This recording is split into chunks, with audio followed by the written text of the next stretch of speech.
4000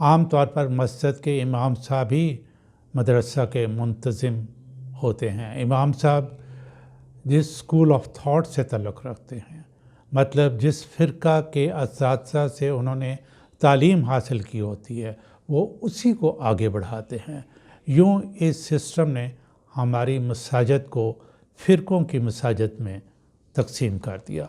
اس وقت پاکستان میں تقریباً 40,000 سے زیادہ مدارس ہیں، ان میں سے 18,000 باقاعدہ رجسٹرڈ ہیں۔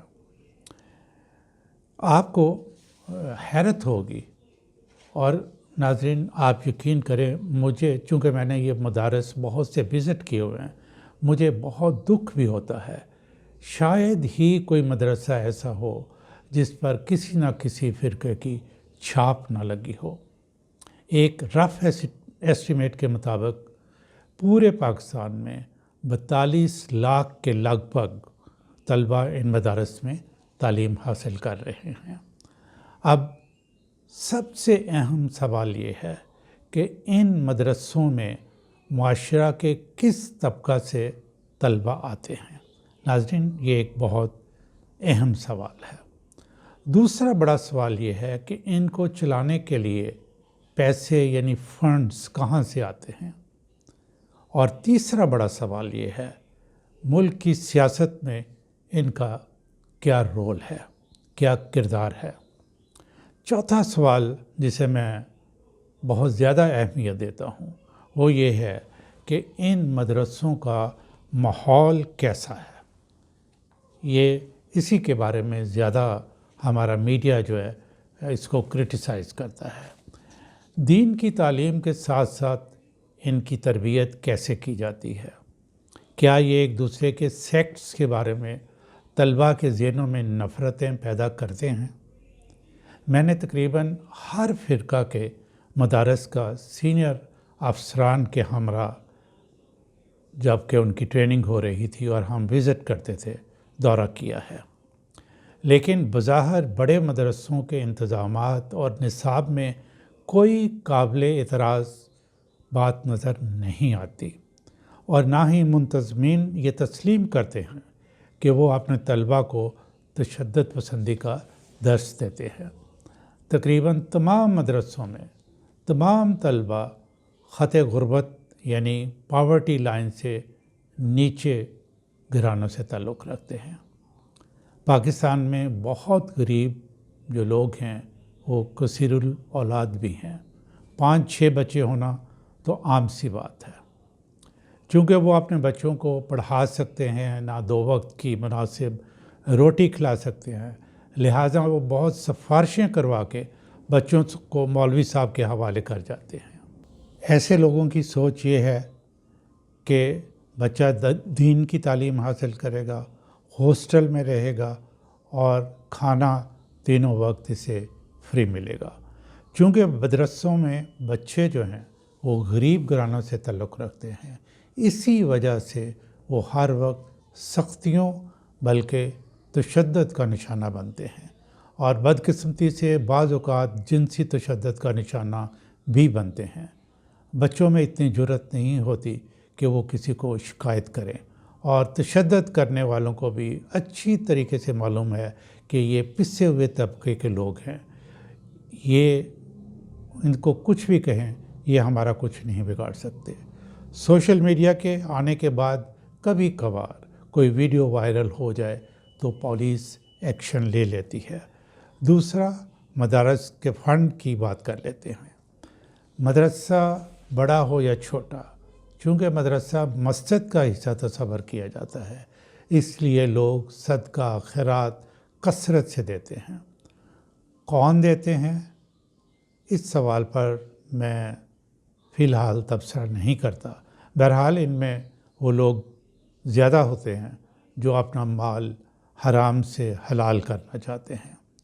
بڑے سائز کے مدرسے جن کے منتظمین معاشرہ میں جانے پہچانے جاتے ہیں یا سیاست میں ہیں، ان کو زکوٰۃ بہت ملتی ہے۔ وہ مختلف برادر اسلامی ممالک کا رمضان سے 1-2 ماہ پہلے دورہ بھی کرتے ہیں، اور وہاں سے اچھا خاصا پیسہ جو کہ ان کو زکوٰۃ کی مد میں ملتا ہے وہ اکٹھا کر کے لاتے ہیں۔ ہمارے برادر اسلامی ممالک اپنے اپنے مکتبہ فکر سے تعلق رکھنے والے مدرسوں کو چندہ کی اچھی خاصی رقوم دیتا ہے۔ ان میں آپ سعودی عرب اور ایران کا نام لے سکتے ہیں۔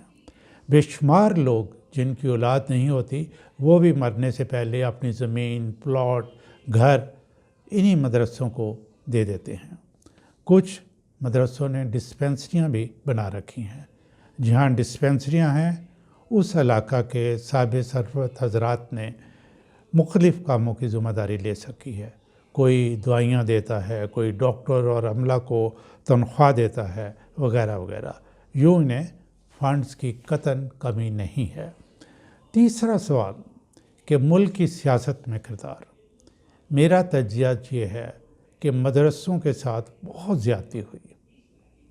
جنرل ضیاء الحق کے زمانے میں افغان وار کے لیے انہیں مجاہدین کی ضرورت تھی۔ مدرسوں کے بچوں کی برین واشنگ کی گئی کہ یہ جہاد ہے، جنت آپ کے لیے تیار ہے۔ ان غریب ماں باپ کے بچوں کو جنگ کے لیے استعمال کیا گیا۔ اس وقت امریکہ ڈالرز دیتا رہا۔ جو ہی اپنا مقصد پورا ہوا تو پوری دنیا میں کہنا شروع کر دیا کہ یہ مدرسے دہشت گرد پیدا کر رہے ہیں۔ پاکستان کے سیاستدانوں نے بھی مدرسے بنا رکھے ہیں اور وہ ان بچوں کو اسٹریٹ پاور کے طور پر استعمال کرتے ہیں۔ ناظرین، جب امریکہ نے ہمارے مدرسوں کے خلاف مہم شروع کی تو اس وقت ہمارے مدرسوں میں غیر ملکی طلبہ اچھی خاصی تعداد میں زیر تعلیم تھے۔